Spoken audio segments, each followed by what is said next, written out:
The council chamber stretched high above the marble floor, its crystalline walls catching starlight from a dozen distant suns. Daewon stood at the center, his gray hair pulled back, his face showing every one of his 70 years. Around him, the representatives of 47 alien species watched from their elevated seats. Some had scales, some had feathers, some were pure energy contained in force fields. All of them looked down at him. Speaker Velthor rose from the highest seat. His body was made of living crystal that pulsed with inner light. When he spoke, his voice echoed through the chamber like wind through caves. The decision is final. Humanity will withdraw from all colonial worlds within 5 standard years. You will return to your home system. You will remain there. Daewon said nothing. He had argued for 3 months. He had presented evidence of human contributions to galactic society. He had reminded them of the wars humans had helped win, the technologies they had shared, the treaties they had honored. None of it mattered. We are not cruel, Velthor continued. We give you time. We give you ships. We give you peace. But humanity is too volatile, too aggressive, too unpredictable. The council has voted. 39 species agree. Only 8 abstained. None opposed. The old diplomat felt the weight of those numbers. Humanity had no friends here. Not really. They had trading partners and temporary allies, but when the vote came, no one stood with them. I understand, Daewon said quietly. We will comply. The chamber erupted in surprised murmurs. Several species had expected threats. Others had prepared for human anger. But Daewon simply bowed his head and walked toward the exit. His footsteps echoed in the sudden silence. Behind him, Counselor Thexel shifted his feathered wings. The avian diplomat felt something cold in his chest. He had studied human history. He knew what they were capable of when pushed. This quiet acceptance worried him more than rage would have. On the frontier world of Novaterra, Hana received the news through her communication tablet. She was 26 years old, an engineer who had spent her entire adult life building water purification systems for the colony. The message was simple and direct. All humans must leave within 3 years. No exceptions. She stood on the balcony of her apartment and looked out at the city. Towers of glass and steel reached toward the purple sky. Humans had built this place from nothing. When they arrived 60 years ago, Novaterra was just rock and thin atmosphere. Now it had parks and schools and theaters. 2 million people called it home. Her neighbor, an elderly woman named Soon-hee, came to stand beside her. Did you hear? Yes, Hana said. What will they do with our city? Keep it, probably. The Ralthians are already asking permission to settle here. The council will give it to them. Soon-hee was quiet for a moment. We should fight. We can't. Their fleets outnumber ours 50-1. Their weapons are more advanced. We would lose, and they would destroy everything anyway. So we just leave? Hana looked at the old woman. Soon-hee had gray hair and tired eyes. She had helped build the first settlement domes when this world was barely livable. Now she would watch strangers take everything she had worked for. Yes, Hana said. We leave. The evacuation began 3 months later. Colony ships arrived by the hundreds. They were massive vessels, each one capable of carrying 50,000 people in cryosleep. The human government had purchased them from various alien manufacturers, emptying the treasury to do it. Taemin coordinated the evacuation from the orbital station above Novaterra. He was 40 years old, a colonial administrator who had spent 15 years managing resource distribution for the planet.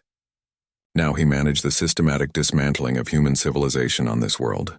Every day, shuttles rose from the surface carrying people and whatever possessions they could bring. Everything else stayed behind. Houses, factories, schools, libraries. The aliens said humans could take personal items, but nothing of colonial infrastructure. Value. That meant everything humans had built would belong to whoever came next. Taemin watched the streams of data on his screens. 2 million people to evacuate. Thousands of tons of personal belongings. Medical facilities to be emptied. Schools to be closed. It would take 8 months to move everyone. On his private channel, a message came from Earth. It was encrypted and brief. Take your time. Document everything. Make sure nothing is damaged. He understood. The government wanted the aliens to inherit fully functional cities. They wanted no accusations of sabotage or spite. Humanity would leave quietly and with dignity. But Taemin wondered why. Why not fight? Why not at least protest? The message gave no explanation. Across human space, the same scene repeated on 47 worlds. Billions of people packed their lives into cargo containers and boarded ships. They left behind cities and farms, mines and factories, art galleries and monuments. Everything humanity had built outside the Sol system would soon belong to others. Some humans cried as they left. Others were angry, but most were simply tired. They had always known deep down that they were tolerated rather than accepted. The galaxy's older species looked at humans the way adults look at troubled children, promising perhaps, but dangerous, unstable, better to keep them confined. On the council station, Daewon signed the final transfer documents. 47 worlds legally surrendered.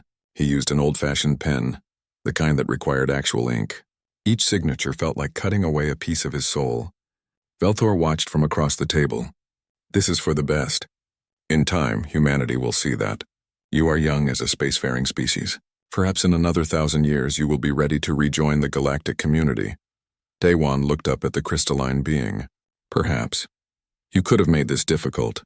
We appreciate your cooperation. Would making it difficult have changed anything? No, then why waste time? Daewon stood and gathered his documents. We will be gone within 4 years. Probably sooner. What will your people do? In the Sol system alone? Daewon smiled, but there was no warmth in it. Survive. It's what we're good at. He left the station on a human transport ship. As they pulled away, he looked back at the massive structure floating in space. The council station was ancient, built thousands of years before humans had even discovered fire. It represented everything humanity could never be. Established, respected, powerful. On the ship's bridge, the captain asked him, Sir, we're ready to make the jump to Sol. Are you ready? Yes, Daewon said. Take us home. The last ships left Nova Terra on a cold morning. Hana was on the final transport, along with 300 other engineers who had stayed to the end to keep the systems running. As her ship lifted off, she pressed her hand against the viewport and watched her city shrink below her. The spaceport was empty now. The streets were silent. The lights in the buildings still burned, waiting for their new owners. Everything worked perfectly. Humanity was leaving the gift of a fully functional civilization to whoever came next. Soon he sat beside her. The old woman had tears on her face. I hate them. I know, Hana said. Do you? Hana thought about that. Did she hate the aliens? The council? She wasn't sure. Mostly she felt tired. And sad, and something else. Something cold and hard that she didn't have a name for yet. I don't know, she finally said.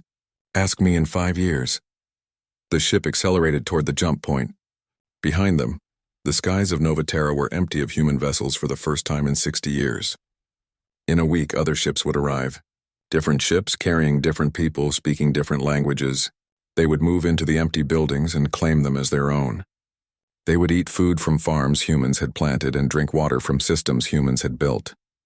And humanity would be gone, returning to the tiny system where they had been born, leaving behind only empty skies and silent cities that would soon belong to someone else.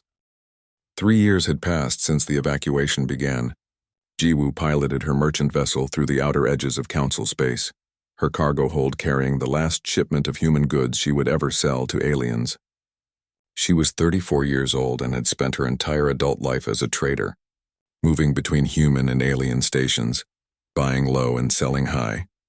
That life was ending. Her ship, the Morning Star, was old but reliable. She had maintained it herself for 12 years.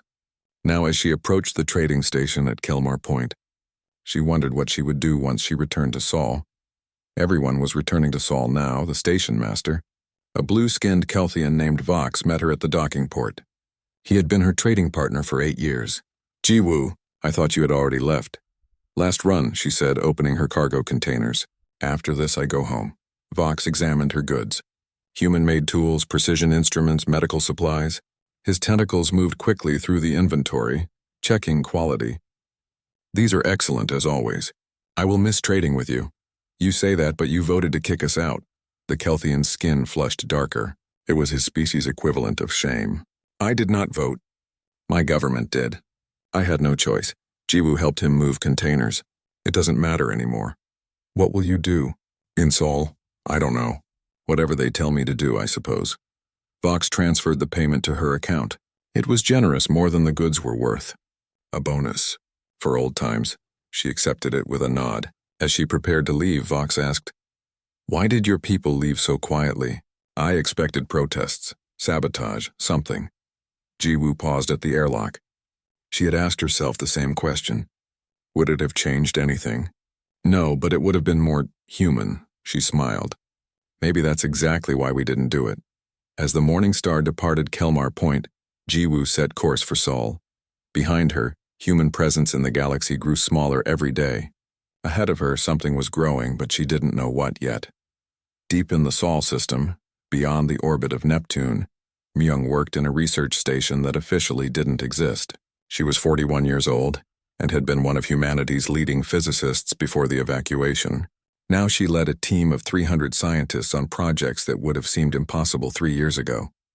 The station was massive, built from asteroids that had been hollowed out and connected. Around it, construction drones worked constantly, building structures that stretched for kilometers. Everything was classified. Everyone who worked here had volunteered and understood they couldn't leave until the project was complete. Myung floated through the zero-gravity corridors, checking on various labs. In one, engineers were testing a new fusion drive that bent the normal rules of physics. In another, weapons designers were creating things that made her uncomfortable. In a third, materials scientists were developing hull plating that could withstand impacts that would vaporize anything the galaxy currently used. Her assistant, a young man named Kyung-soo, caught up with her. Dr. Myung, the latest test was successful. The energy output exceeded projections by 18%. Show me the data. They reviewed numbers on a holographic display. The new fusion reactor was smaller than anything currently in use but produced 10 times more power. It would have revolutionized galactic industry. Instead, humanity was keeping it secret. How many ships are ready? Myung asked.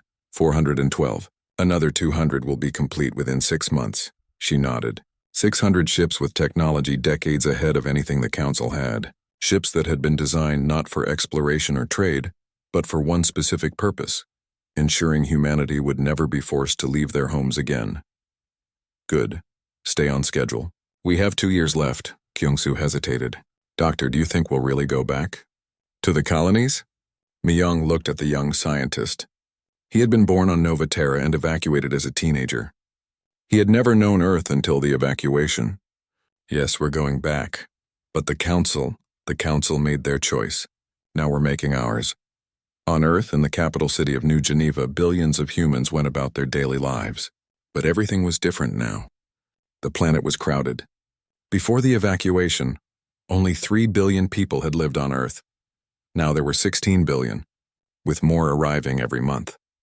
Every orbital facility around every planet and moon in the Sol system was being expanded. Construction was happening at a pace that seemed impossible. Factories ran 24 hours a day. Shipyards that had been designed to produce 10 vessels a year were now producing 1 every week. Hana worked in one of those shipyards, in orbit around Mars. She had been an engineer on Nova Terra. Now she was a supervisor on a construction line that built warships. The work was hard and the hours were long, but everyone worked willingly. There were no complaints, no strikes, no demands for better conditions. Everyone understood what they were building. Everyone understood why.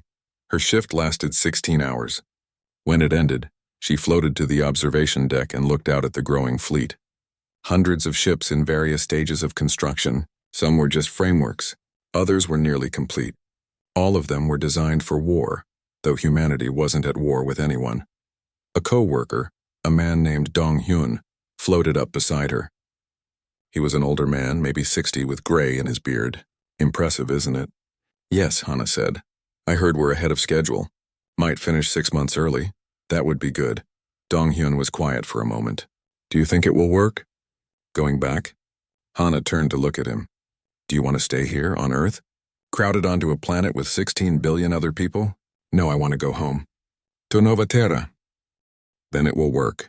Because everyone wants to go home. The man nodded slowly. The aliens think we accepted our punishment. They think we're broken. Let them think that. Across the galaxy, the former human colonies were being settled by other species. On Nova Terra, the Ralthians moved into the empty cities. They were a practical people, insect-like in appearance but warm-blooded and social. They appreciated the quality of human construction. A Ralthian administrator named Tech walked through the streets of what had been New Seoul, the capital city of Nova Terra. Everything was clean. Everything worked. The power grid was active. The water systems functioned perfectly. The transportation network was intact. It was as if the humans had simply vanished one day, leaving everything behind. "This is strange," Tech said to his assistant. "Why would they build everything so well? They knew they would have to leave." The assistant, a younger Ralthian, clicked her mandibles. Perhaps they did not know. Perhaps they thought they would stay forever.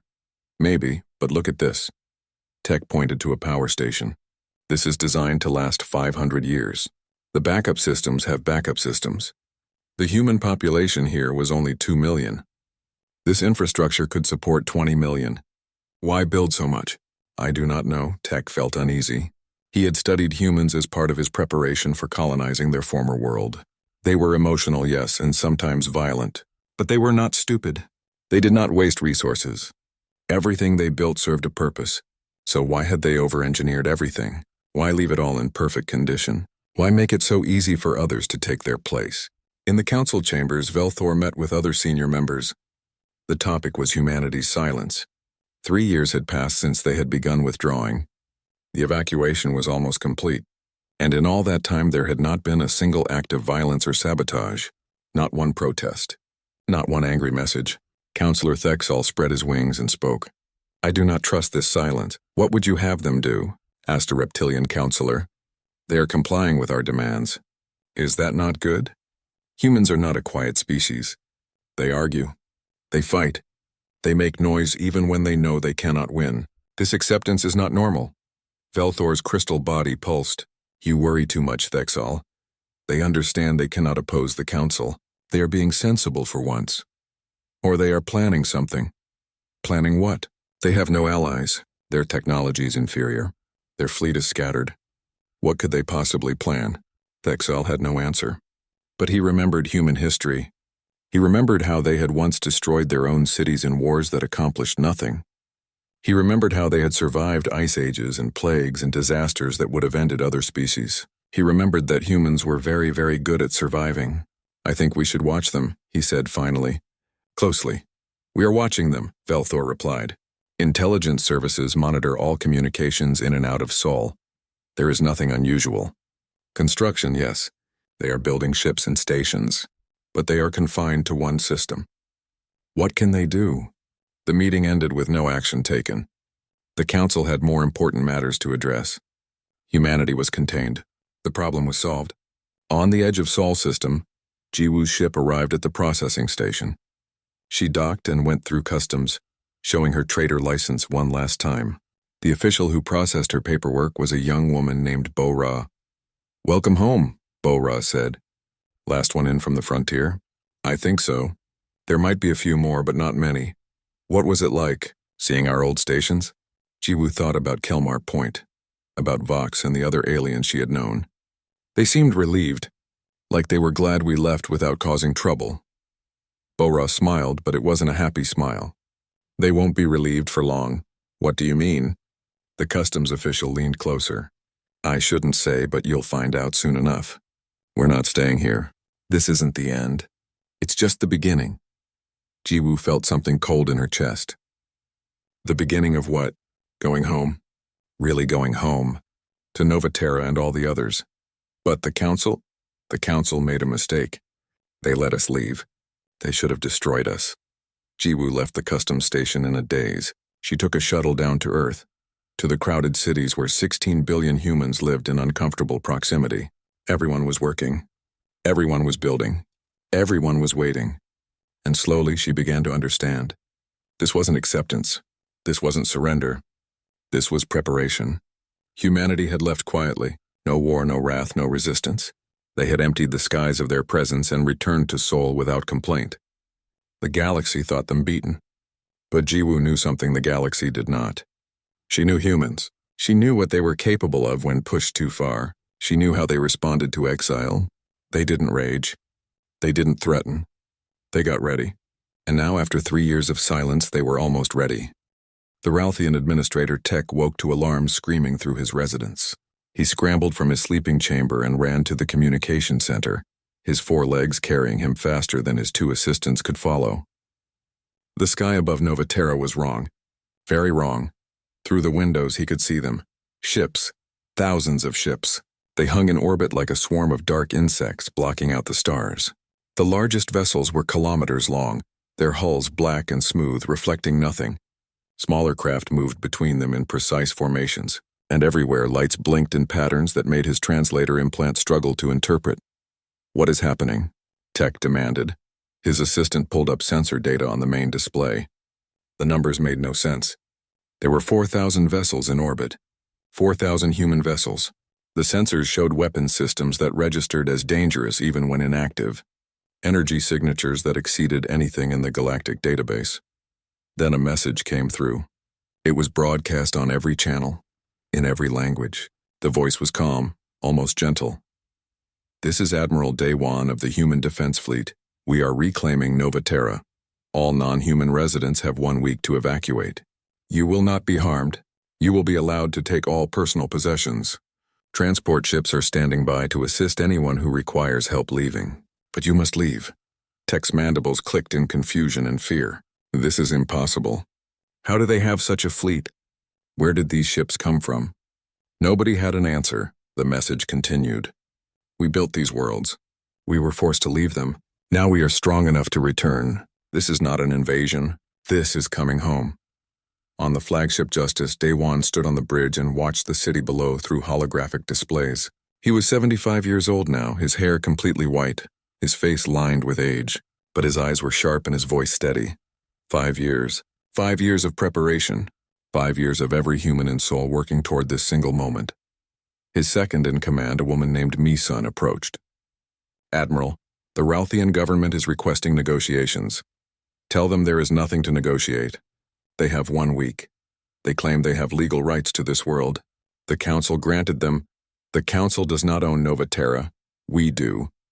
We built it. We left under duress. Now we are taking it back." Day-Wan turned to face her. "How many other fleets are in position?" "All 47 target worlds are surrounded. Admirals Sung-Ho and Jin-Woo report ready status.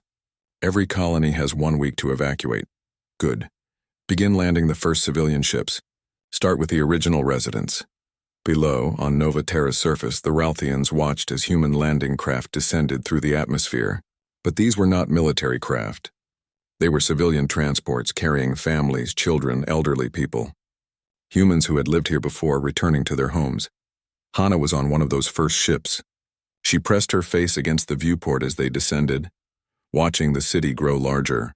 New Seoul, her city. She had left it 5 years ago, crying and angry. Now she was returning as a captain in the defense fleet, commanding one of the new destroyers.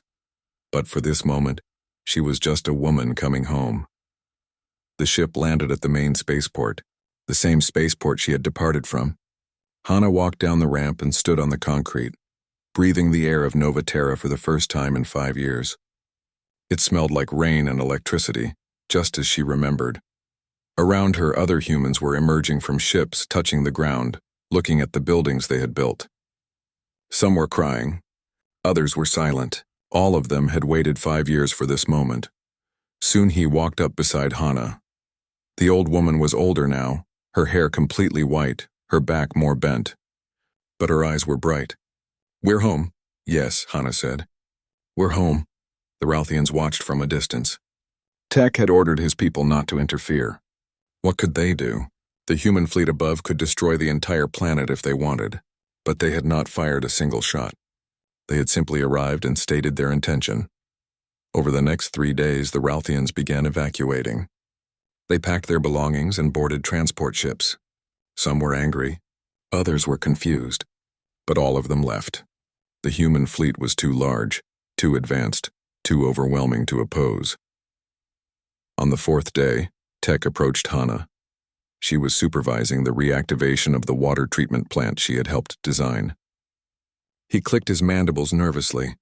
"I do not understand. Why build everything so well if you knew you might have to leave?" Hana looked at the insect-like alien. "We didn't know we would have to leave, but we always build things to last. That's just how we are. But you over-engineered everything. These systems are designed for populations much larger than what was here." "Yes. Why?" Hana smiled. Because we knew we would come back. Maybe not us. Maybe our children or grandchildren. But we knew someone would return, so we built everything to wait for them. Tech felt a chill run through his body. They had planned this. Even 5 years ago, when they left quietly and without protest, they had been planning to return. The entire evacuation had been strategic. Every building they left behind was a marker, a promise, a threat. Your people are terrifying, he said. Your people voted to exile us, Hana replied. What did you expect? By the end of the week, every Ralthian had left Nova Terra. The planet was human again. The same scene played out on 47 worlds across that region of space. Human fleets arrived, gave 1 week's notice, and began landing civilian populations. The aliens who had settled there evacuated without violence. There was no war. There was no bloodshed. There was only the overwhelming presence of ships that made resistance seem futile. Young-Soo was a pilot in one of those fleets. He was 23 years old, born during the evacuation, raised on stories of the worlds his people had lost. He had trained his entire life for this moment. His fighter craft was small but fast, equipped with weapons that could punch through shields the galaxy thought impenetrable. He flew patrol above Nova Terra, part of a squadron of 50 fighters. They were there to make sure the evacuation proceeded smoothly, to show the Ralthians that resistance would be met with force. But there was no resistance. The aliens left quietly, just as humans had 5 years before. Blue 3 to Blue Leader, Young-Soo said into his comm. I've completed my patrol route. All clear, the squadron leader responded. Acknowledged, Blue 3. Return to carrier. As Young-Soo turned his fighter back toward the massive carrier ship, he looked down at Nova Terra. He had never seen it before today, but he knew it from photographs and videos. His parents had lived here. His grandmother had helped build the first water treatment plants. This was his world, even though he had never set foot on it. Until today. Today it was home again. The Galactic Council convened an emergency session. The chamber was in chaos. 47 species were shouting about human aggression. Demands were made for military action. Threats were issued. But underneath the anger was something else, fear. Velthor tried to maintain order, his crystalline body flashing with agitation. The humans have violated galactic law. They are occupying worlds that were legally granted to other species. Counselor Thexel spread his wings. We exiled them from those worlds. They have returned. By what law do we stop them? By council law. We voted. We voted to expel them. We did not vote to prevent their return. There is a difference, a reptilian counselor hissed. Are you defending them? I am stating facts. The humans have committed no acts of violence. They gave warning. They allowed peaceful evacuation. They followed the same process we used to expel them. They are using our own methods. War Master Krelvor, a massive creature covered in armored plates, slammed his fist on his desk. Then we destroy them. My fleet can assemble within a month. We take our ships to Sol and end this before they grow stronger. Your fleet of how many ships? Thexal asked quietly. 8,000 vessels. The largest fleet in the galaxy. The humans deployed 4,000 ships to each of 47 worlds. That is 188,000 vessels. They deployed them simultaneously, and intelligence reports suggest these ships are more advanced than anything we currently use. The chamber fell silent. Velthor's light dimmed. That cannot be correct. 5 years ago, humanity had perhaps 4,000 ships total. Old ships. Outdated ships. 5 years ago, Thexal agreed. But they have had 5 years of uninterrupted construction. 5 years of every human working toward a single goal. 5 years of building in secret while we assumed they were defeated. But the technology, we do not know what technology they have. We do not know what they have been developing. We assumed their technology was inferior because that is what they showed us. But what if they were hiding their best work? Another counselor, an aquatic being in a water-filled suit, spoke through translators. Then we negotiate. We offer them some worlds. A compromise. Daewon arrived at the council station 3 days later. He came uninvited, his flagship simply appearing in orbit and requesting docking permission. The council granted it, though they had little choice. His ship could have docked by force. He walked into the council chamber with only 2 guards. Taman accompanied him as civilian diplomat. The older man walked slowly but steadily to the center of the chamber, where he had stood 5 years earlier to sign away humanity's colonies. I am here to inform the council of our actions, not to request permission. Daiwan began. Humanity has reclaimed the 47 worlds we built. We did so peacefully. We harmed no one. We allowed full evacuation. We followed the same procedures you used to expel us. Belthor's voice echoed with barely controlled anger. You violate council law. Council law that you applied to us. We are simply returning the favor. We will not allow this. You have no choice. The words hung in the air. Krelvor rose from his seat, his armored body bristling. We have the largest military in the galaxy. Had, Daiwan corrected. Past tense. We now have the largest military. And the most advanced. You would wage war against the entire council? No, we want peace. But we want it from a position of strength, not weakness. You may test our resolve if you wish. Or you can accept that humanity has returned to our rightful worlds. Taemin stepped forward. He was smaller than Daiwan, gentler in appearance. His voice was soft. We left when you demanded it. We left peacefully. We harmed no one. We destroyed nothing. We simply went home and made ourselves stronger. Now we return, again peacefully, again harming no one. We ask only to be left alone. And if we refuse? Belthor asked. Daiwan pulled up a holographic display. It showed an asteroid in deep space. Watch. A human ship appeared in the display, small and old-looking. It fired a single weapon at the asteroid. The weapon was not explosive. It did not blast the rock apart. Instead, the asteroid simply ceased to exist. The molecular bonds holding it together broke and it became nothing but expanding gas. We have 12,000 ships equipped with weapons like this, Daiwan said quietly. We do not want to use them. But we will if we must. The council chamber was silent. You have 3 options, the admiral continued. You can accept our return and leave us alone. You can attempt to remove us by force and start a war that will cost billions of lives, or you can negotiate a peaceful coexistence. The choice is yours. You have 1 month to decide. He turned and walked out of the chamber, Taemin following behind him. The guards fell in step. Their footsteps echoed in the silence. The council chamber had never been this tense. For 3 weeks, debates had raged. 47 species represented, and they could not agree on anything, except that humanity had changed everything. The careful balance of power that had existed for thousands of years was broken. Warmaster Krelvor stood at the center, his armored body radiating aggression. He was a Korthan, a species that had fought wars for 10,000 years and never lost. His pride would not accept what the humans had done. We must strike now, he insisted, his voice booming through the chamber. Every day we wait, they grow stronger. Every day we debate, they fortify their positions. We have the might. We have the experience. We have the righteous cause. Counselor Thexal folded his wings carefully. The avian diplomat had studied the human ships, reviewed every piece of intelligence available. What he found terrified him. Your fleet numbers 8,000 vessels, Warmaster. You would need perhaps 5 times that many to assault 47 fortified worlds simultaneously. The humans did not simply reclaim empty planets. They have deployed defensive satellites, shield generators, and weapon platforms around each world. Our analysts estimate you would lose 60% of your fleet before even reaching planetary orbit. Krelvor's plates rattled, a sign of anger in his species. Then we gather more ships. The Council commands fleets from 47 species. Most species have defensive fleets, not offensive ones. If we combine all available military vessels, we might reach 30,000 ships. But these would be using 17 different communication systems, operating under conflicting tactical doctrines, and commanded by leaders who have never worked together. The humans have 12,000 ships, all operating under unified command, all using identical technology. In war, unity is force multiplied. An aquatic counselor spoke through her water-filled suit. What are you saying, Thexal? That we cannot defeat them?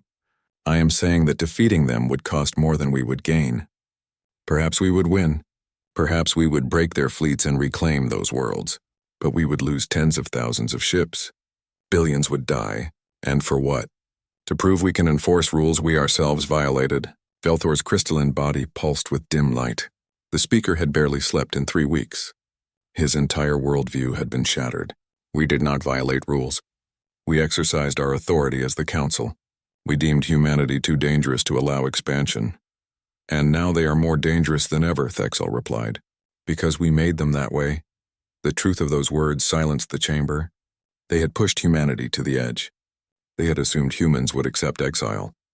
They had assumed humans would stay weak and divided. Every assumption had been wrong. A reptilian counselor hissed softly. What do we know about their technology? How did they advance so quickly? Thexal pulled up holographic displays. Our intelligence services have analyzed what data we could gather. The humans made a breakthrough in fusion reactor design. Their power generation is approximately 10 times more efficient than ours. This allowed them to build larger ships, faster ships, and ships with more powerful weapons. They also developed new materials for hull construction. Our analysts believe their ships are twice as durable as equivalent council vessels. But how? They had the same information we had. The same physics. The same mathematics. They had motivation. And they had 5 years of every human working toward a single goal. 16 billion people focused entirely on becoming strong enough to never be exiled again. No conflicts. No competing interests. Just one unified purpose. Velthor dimmed further. This is unprecedented. No species has ever unified so completely. Humans are good at that, Thexal said. When they are pushed hard enough. You have read their history. They once fought wars that killed millions of their own people. But when faced with external threats, they unify with terrifying efficiency. War Master Krelvor was not convinced. I still say we must act. If we accept this, we show weakness. Other species will see that the Council can be defied. Other species will see that the Council learns from its mistakes, Thexal countered. We exiled humanity unjustly. We did so because we were afraid of their potential. Now that potential has been realized, but they have not used it for conquest. They reclaimed what was theirs. Nothing more, nothing more. They hold 47 worlds. Worlds they built. Worlds we took from them. The debate continued for hours. Some counselors wanted war. Others wanted negotiation. A few wanted to simply accept the situation and move on. But no consensus emerged. Then Sujin arrived. She was announced simply as a civilian diplomat from Earth, requesting permission to address the Council. Velthor almost denied the request, but Thexal argued that they should at least hear what humanity had to say. The vote was narrow, but permission was granted. Sujin entered the chamber alone. She was a small woman, perhaps 50 years old, with gray in her black hair. She wore simple clothing and carried no weapons or technology. She walked to the center of the chamber with calm steps and looked up at the assembled species. "Thank you for allowing me to speak," she began. Her voice was soft, almost gentle. "I know you are debating what to do about humanity's return. I am here to offer perspective." Krelvor glared down at her. "What perspective can you offer? Your species has violated council law. You have threatened galactic peace. We have harmed no one." Sujin interrupted quietly. "Please remember that. We did not fire on the species settling our former worlds. We gave them time to leave. We assisted those who needed help evacuating. We followed the same procedures you used to expel us. If we are guilty, then so are you." Velthor's light pulsed. "We had authority. You do not. Authority comes from power. 5 years ago you had power and we did not. Now we have power and you do not. That is the only difference." The bluntness of her words shocked the chamber. But Sujin continued, her voice still gentle. "I was a teacher before all this. I taught children on Novaterra. I taught them history and ethics and how to be good people. When the evacuation order came, I explained to my students why we had to leave. Many of them cried. Some were angry. They asked me why the aliens were being mean to us." She paused, letting the words sink in. What could I tell them? That we were being punished for being too emotional, too aggressive, too young as a species? How do you explain to children that they must abandon their homes because other species fear what they might become? Thexal leaned forward, and, "What did you tell them?" "I told them that sometimes the strong take advantage of the weak. I told them that this was wrong, but that we were not strong enough to stop it. And I told them that one day we would be strong enough, and then we would go home." Sujin pulled up her own holographic display. It showed a classroom of human children listening to a teacher. "These are my students. They are 18 now. Many of them are pilots in the defense fleet. Others are engineers maintaining the ships. Some are colonists returning to Novaterra. I taught them that might does not make right. But I also taught them that being right means nothing if you are not strong enough to defend yourself." She turned to face War Master Krelvor directly. "You want to attack us. You want to prove that the Council's authority cannot be challenged. But ask yourself, what will you gain?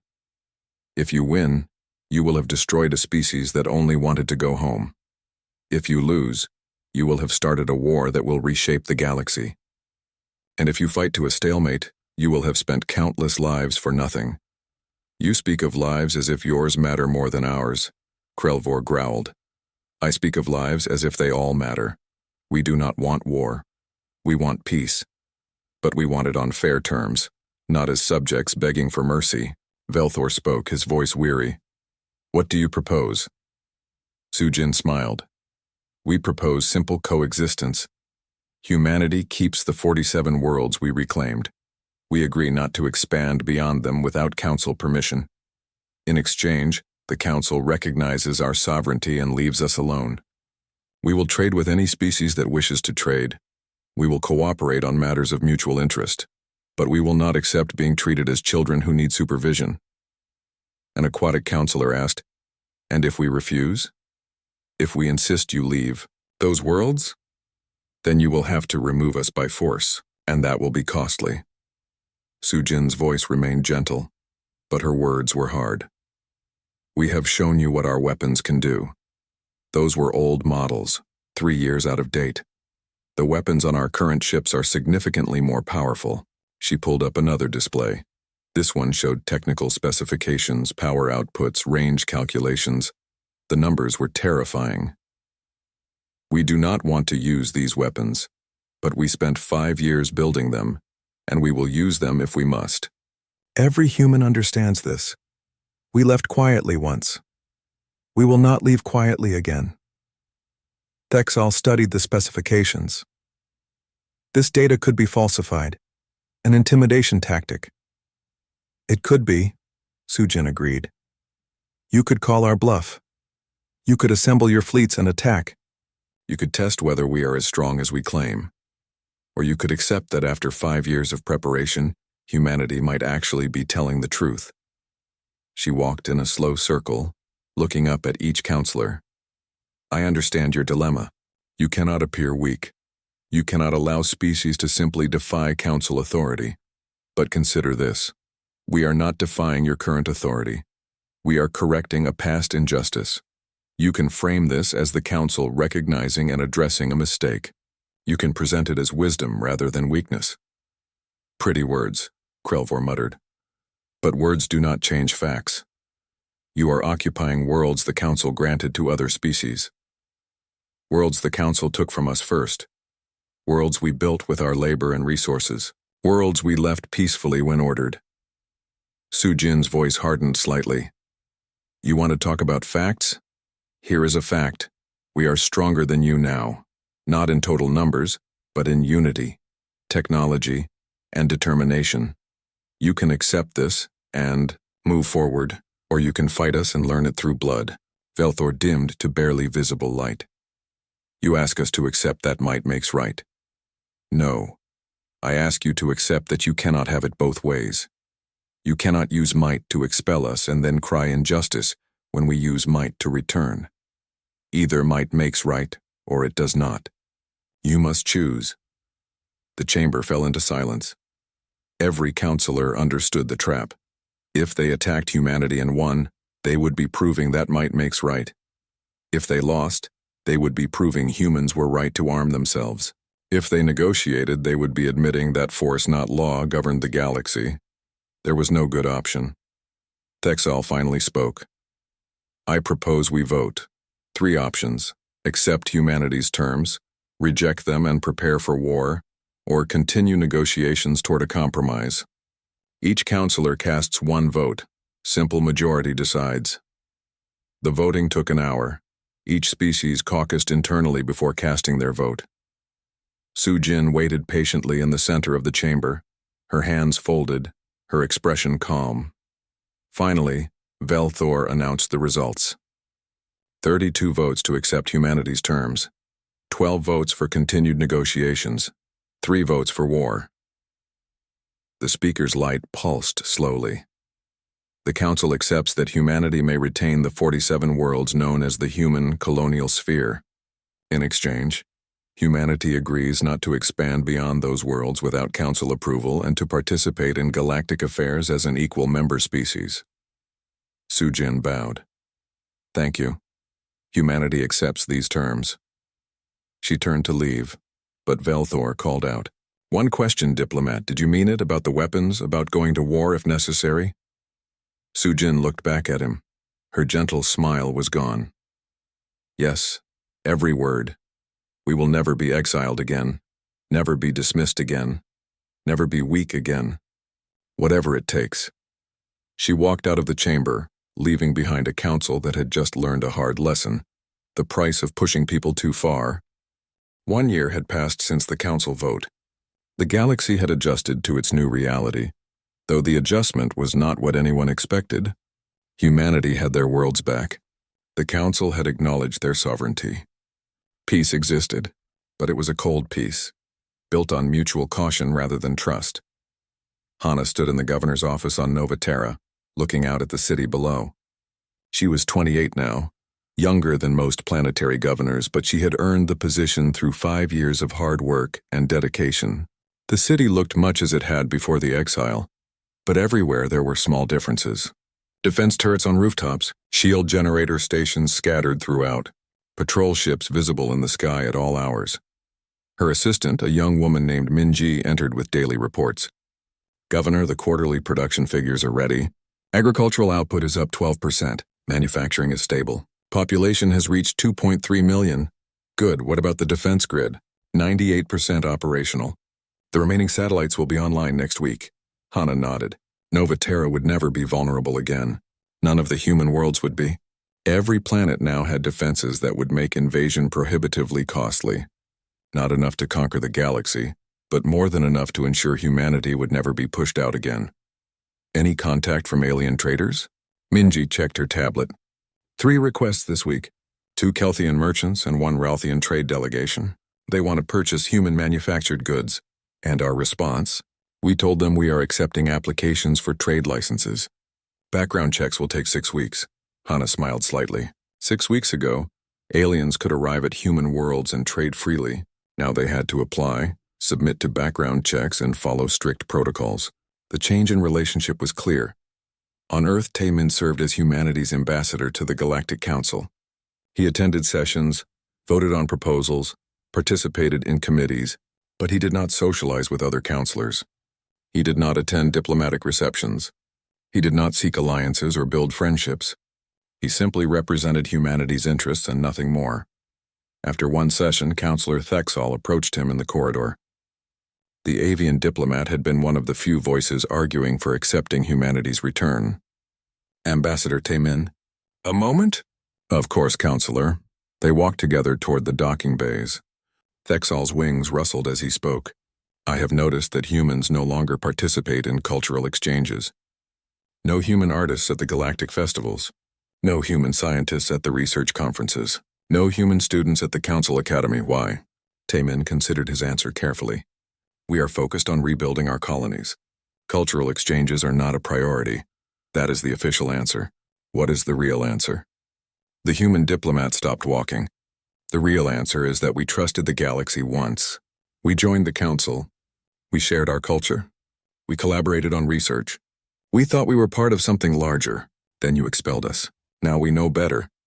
You are punishing the entire galaxy for the council's decision? No, we are protecting ourselves. Trust must be earned, Counselor. You destroyed what little trust existed. Building it again will take time. Perhaps generations. Thexol's feathers ruffled. That seems harsh, is it? Taemin asked quietly. Your species abstained from voting to expel us. You did not stand with us, but you did not stand against us either. Should we trust you now? Should we believe that next time you might actually defend us? Or should we assume that when it matters you will abstain again? The avian had no answer. We learned a valuable lesson, Taemin continued. Depending on others for protection is a weakness. Depending on others for acceptance is a vulnerability. We will trade with you. We will cooperate on specific issues. But we will not be your friends. Friendship requires trust, and trust requires proof. He walked away, leaving Thexol standing alone in the corridor. The absence of humans was felt across the galaxy in ways nobody anticipated. Trade routes that once carried human goods were quiet. Research projects that once included human scientists made slower progress. Cultural festivals that once featured human art felt incomplete. A Kelthian merchant named Vox noticed it first in his business. Human-made precision instruments had been some of his best sellers. They were well-designed, durable, and reasonably priced. Now he could still buy them, but the process involved applications and background checks and security clearances. Many traders simply gave up and found alternatives, but the alternatives were never quite as good. He spoke about this with other merchants at a trade station. A Ralthian trader clicked her mandibles in agreement. I have the same problem. Human agricultural systems were excellent, easy to maintain, efficient, long-lasting. Now getting them requires so much paperwork that my clients buy inferior products instead. Why are they doing this? Another merchant asked. We trade honestly. We pay fairly. Why make it so difficult? Vox understood, even if others did not. They do not trust us anymore. They think we might be gathering intelligence or planning something, so they make us prove we are trustworthy first. But that could take months. Yes, and perhaps that is the point. Young Su completed his patrol route around Nova Terra and returned to the orbital defense station. He was 24 now, an experienced pilot and an instructor for the next generation. His student today was a young woman named Yunji, 18 years old and fresh from training. She had performed well during the patrol, keeping formation, responding quickly to simulated threats, and maintaining proper communication discipline. After they docked, he gave her his evaluation. You did good work today. Your reaction time is excellent. Thank you, instructor. But you are too aggressive. 3 times you moved to intercept sensor contacts before confirming they were threats. In training, that earns you points for initiative. In real situations, that starts wars. Yunji looked embarrassed. I just wanted to protect the planet. I know.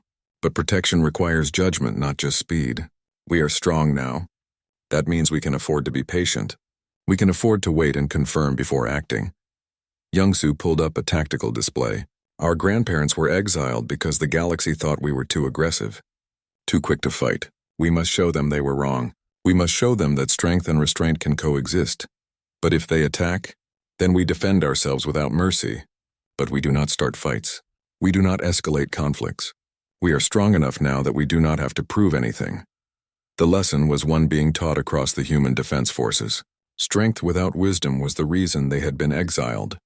Strength with wisdom would ensure they never were again. On the council station, a committee met to discuss economic impacts of human isolation. Trade between humans and the rest of the galaxy had dropped by 70%. This was hurting both sides, but humans seemed willing to accept the cost. An economic analyst presented findings to the committee. Humanity is becoming economically self-sufficient. They are developing alternatives to products they once imported. They are training specialists in fields where they once relied on alien experts. Within 5 years, they may not need us at all. A counselor asked, is that sustainable? Can they really maintain 47 worlds without external trade? It appears they can. Their unity allows for efficient resource distribution. What one world lacks, another provides. They have essentially created a closed economic system. That cannot be good for the galaxy. It is not. We are losing access to human innovation, human manufacturing, human research. They were more integrated into galactic society than anyone realized. Their absence is creating gaps everywhere. Velthor listened to the report with dim light. The speaker had aged in the past year. The stress of the crisis had taken its toll. What do you recommend? We need to rebuild trust. Offer incentives for cooperation. Show them that the galaxy wants them as partners, not subjects. How? They refuse most diplomatic overtures. They attend council sessions but participate minimally. They maintain polite distance but never close relationships. The analyst had no good answer. Trust once broken was difficult to repair, and humanity seemed in no hurry to repair it. Jin Ho was 78 years old, a philosopher and historian who had lived through the entire crisis. He spent his days writing a comprehensive history of humanity's exile and return. The work was detailed, thorough, and brutally honest about both human and alien actions. In his final chapter, he wrote about the meaning of empty skies.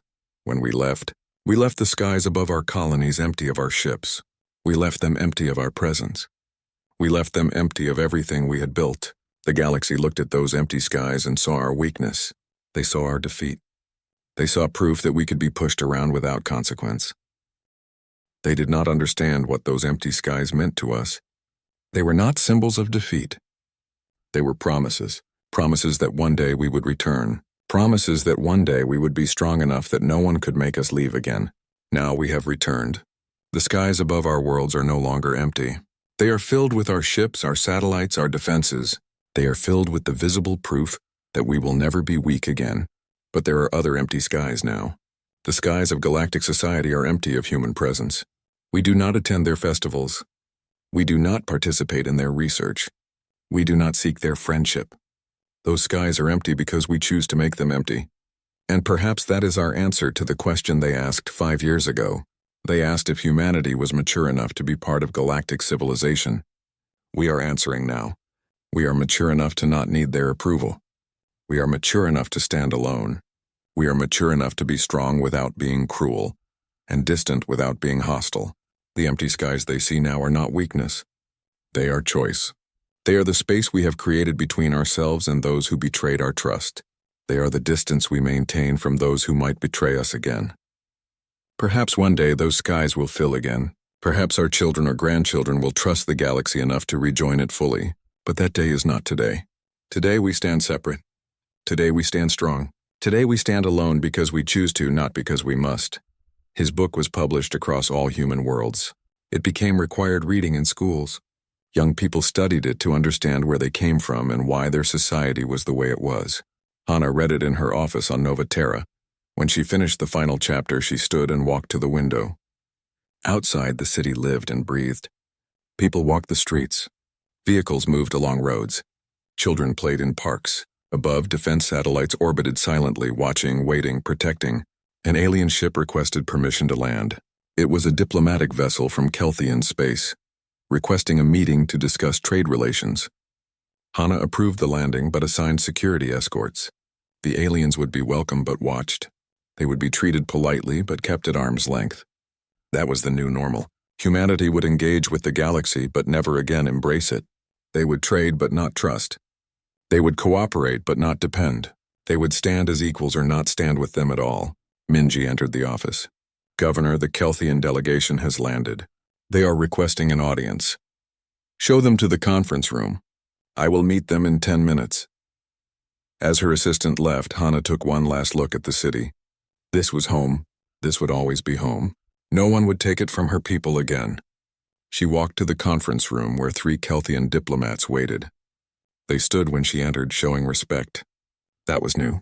Before the exile, aliens often remained seated when humans entered. Now they stood. Now they showed deference. Welcome to Nova Terra, Hannah said, her voice polite but cool. I understand you wish to discuss trade relations. The lead Kelthian bowed. Yes, Governor. Our merchants miss doing business with humanity. We hope to re-establish the connections we once had. That may be possible, but you understand that things have changed. We require extensive security clearances now, background checks, monitoring of transactions. This is not how we operated before. We understand. We are willing to comply with your requirements. Why? Hannah asked. You supported our exile. Your government voted with the majority. Why do you want to trade with us now? The Kelthian's skin flushed darker. That was a mistake. Many of us knew it at the time, but we went along anyway. We were afraid. The council said you were dangerous and we believed them. And now we see that you are dangerous, but also that you are reasonable. You could have returned with violence. You could have taken revenge. Instead, you simply came home. That takes strength of a different kind. Hannah nodded slowly. It was the closest thing to an apology she had heard from any alien species. We will consider your request. Provide the required documentation to my assistant. We will review it and respond within 6 weeks. Thank you, Governor. After they left, Hannah returned to her window. The sun was setting over Nova Terra, painting the sky in shades of purple and gold. Somewhere out there, on 46 other worlds, other governors were having similar meetings. Other humans were making similar decisions. They were building something new. Not the naive idealism that had led them to join the council eagerly. Not the bitter isolation that would cut them off completely. Something in between. A society that was strong enough to stand alone, but open enough to engage when it made sense. The empty skies above their worlds were no longer empty. The empty skies in galactic society might one day fill again, but that would happen on humanity's terms in humanity's time, when humanity decided it was ready. They had left quietly when told to leave. They had returned quietly when ready to return, and now they would exist quietly, neither seeking conflict nor avoiding it, neither begging for acceptance nor rejecting it entirely. They would simply be strong, separate, sovereign. The galaxy had allowed them to leave quietly, expecting them to disappear into obscurity. Instead, they had used that quiet to build something the galaxy had not expected. A humanity that did not need the galaxy's approval to exist, did not need the galaxy's protection to survive, and did not need the galaxy's friendship to thrive. The empty skies they left behind were filled now, but they were filled with something the galaxy did not fully understand yet. Not conquest, not aggression. Just the simple, quiet presence of a people who had learned that depending on others' goodwill was not survival strategy. Hana smiled at the sunset. Her world was home again. Her people were safe again, and the skies above would never be empty of their defenses again. That was enough. The UES horizon cut through the darkness of space like a silver needle. Captain Minho Choi stood on the bridge watching the stars stream past. His ship had been 3 days from Earth when the distress signal came through. It was weak, broken, but unmistakably a call for help from the Kalathi system. Minho was young for a captain, only 32, but he had earned his command through skill and dedication. His crew trusted him completely. Now as they approached the Kalathi world, something felt wrong. The system was too quiet. No ship traffic, no communications, nothing but silence. Dr. Yuna Lee stood beside him, her tablet showing sensor readings that made no sense. Yuna was Earth's best expert on alien cultures and had spent years studying the Kalathi. They were a peaceful species, millions of them spread across 3 colony worlds. They loved art and music. They had welcomed humanity with open arms when Earth joined the Galactic Council 30 years ago. The first planet appeared on the view screen. Minho felt his blood turn cold. The world was dead. The oceans had boiled away. The continents were sheets of black glass. Cities that once held billions were simply gone, melted into the planet's surface. Yuna made a small sound of horror beside him. All hands battle stations, Minho said quietly. His voice was steady, but his hands shook. Scan for survivors. Scan for anything. The second planet was the same. 6 billion Kalathi had lived there just days ago. Now there was nothing but burned rock and ash. The third planet showed the same devastation. Entire worlds had been murdered. The bridge crew worked in shocked silence. These were trained military personnel who had seen combat, but nothing prepared anyone for this. This was not war. This was extermination. Captain, the sensor officer called out. I'm detecting a weak power signature on the third planet. Underground, about 2 kilometers down. Minho did not hesitate. Prepare a landing team. Dr. Lee, you're with me. Get your environmental suits ready. They took a shuttle down through atmosphere thick with ash. The landing site had once been a city called Reshkan. Now it was a crater filled with radioactive debris. The team had to dig for an hour before they found the bunker entrance. Inside, the emergency lights still flickered. The air was stale but breathable. Minho led his team through corridors lined with supplies that would never be used. At the center of the bunker, they found a child. The Kalathi boy was maybe 8 years old in human terms. He was small, with pale blue skin and large eyes that had seen too much. He did not cry when he saw them. He just stared. Yuna knelt beside him slowly. She spoke in the Kalathi language, her voice gentle. The boy responded in a whisper. His name is Resh, Yuna translated, tears running down her face. He says his parents put him here when the ships came. He says everyone is dead. Minho felt rage building in his chest. Pure, cold rage. Who did this, Resh? Who killed your people? The boy pointed to a console nearby. On the screen, a recording played. It showed massive warships hovering over Kalathi cities. The ships were dark red and covered in sharp angles. Minho recognized them immediately. Vren Imperium vessels. The recording showed Vren commanders issuing an ultimatum. The Kalathi had discovered rich mineral deposits in their system. The Vren wanted exclusive mining rights. The Kalathi had refused, saying the deposits were sacred to their culture. So the Vren killed them all. The recording showed it all. Orbital bombardment that lasted for days. Kalathi cities burning, families running for shelters that would not save them, children screaming for parents who could not help them. And through it all, Vren officers discussing the operation like they were talking about the weather. Minho recorded everything, every image, every word. He picked up Resh gently and carried him back to the shuttle. The boy weighed almost nothing. Back on the horizon, Minho sent an encrypted message to Earth. He included all the evidence. Then he sent copies to the Galactic Council headquarters. He made sure every member species received the data.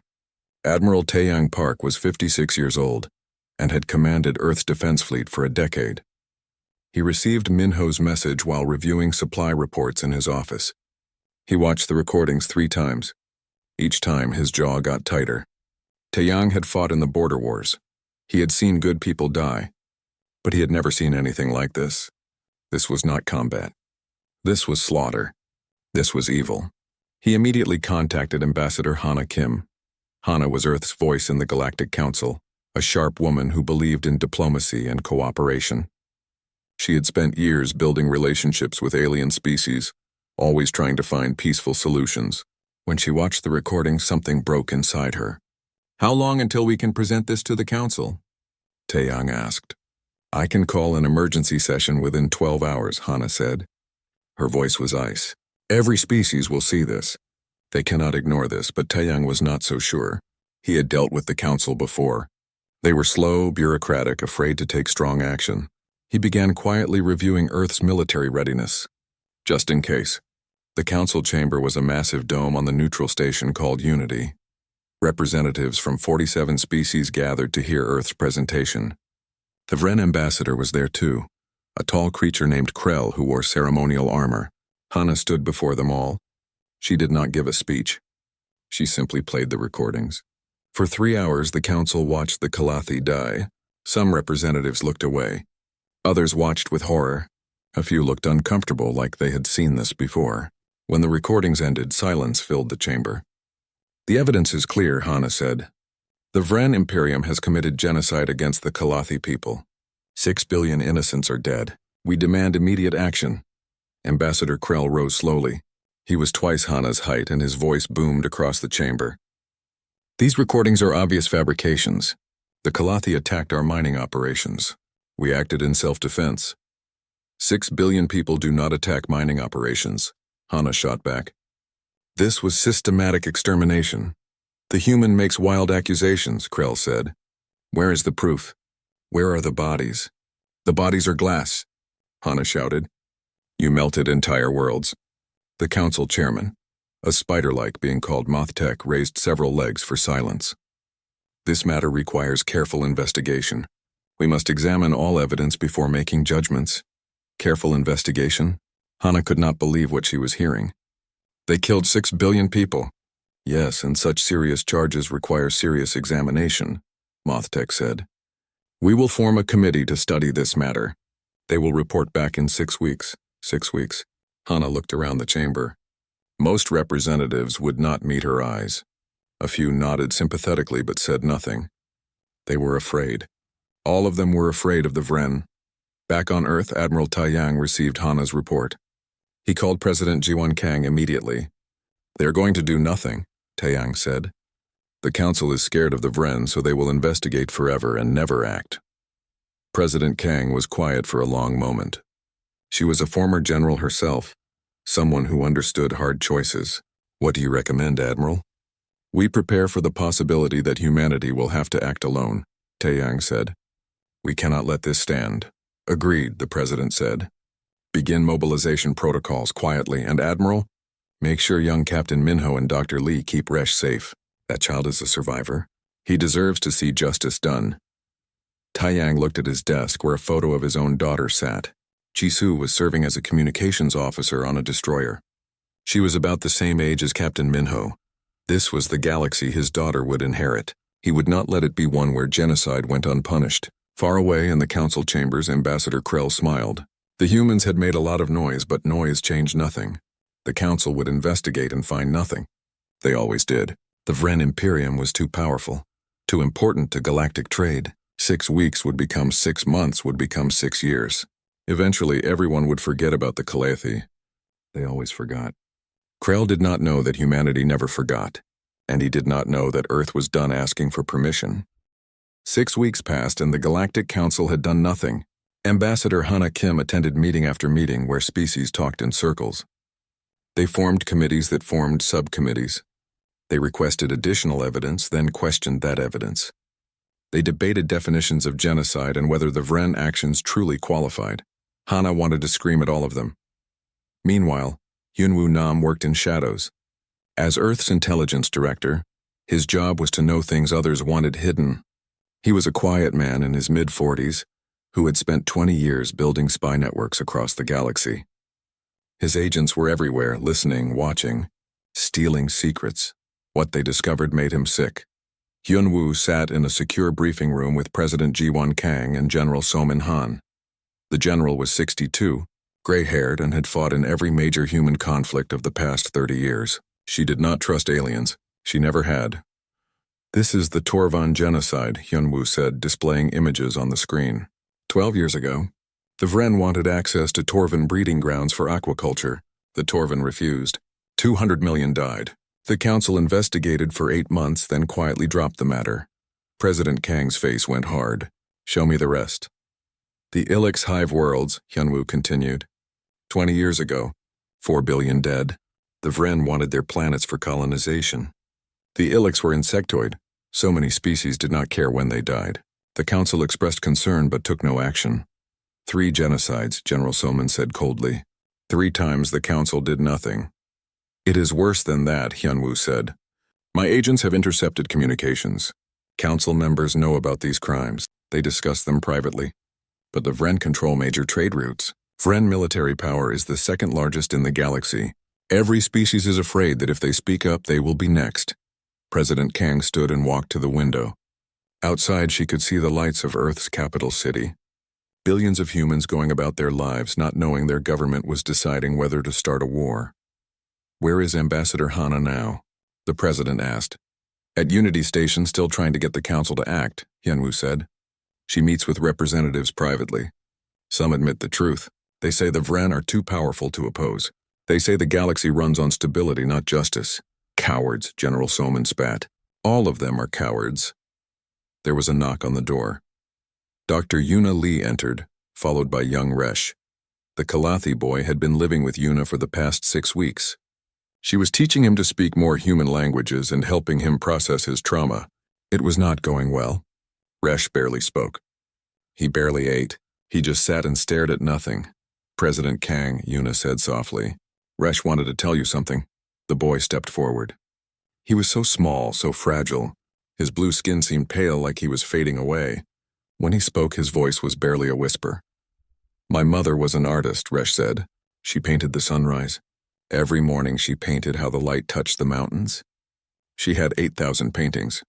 The Vren burned them all." President Kang knelt down to his level. "I am so sorry, Resh." "My father taught children," the boy continued. "He taught them mathematics and music. He said learning was the greatest gift. The Vren killed all his students, babies and old people and everyone." "I know," the president said, fighting tears. "Will you make them pay?" Resh asked. His large eyes looked directly into hers. "Will you make them pay for what they did?" President Kang looked at the boy for a long moment. Then she looked at her advisors. "Get me a secure line to Admiral Taeyang, and someone contact Ambassador Hana. Tell her to come home. We are done asking the council for permission." At Unity Station, Hana was having another useless meeting. The representative from the Palin Confederacy, a species called the Palin who looked like large birds, was trying to be sympathetic. "We understand your frustration, Ambassador," the Palin said. "But you must understand the political realities. The Vren Imperium controls 30 systems. They have military bases throughout the sector. If we accuse them formally, there could be war." "There should be war," Hana said. "They committed genocide." "Perhaps we could impose economic sanctions," the Palin suggested weakly. "Sanctions? For genocide?" Hana laughed bitterly. "Would sanctions bring back the dead?" Her communicator buzzed. It was a priority message from Earth. She read it and stood immediately.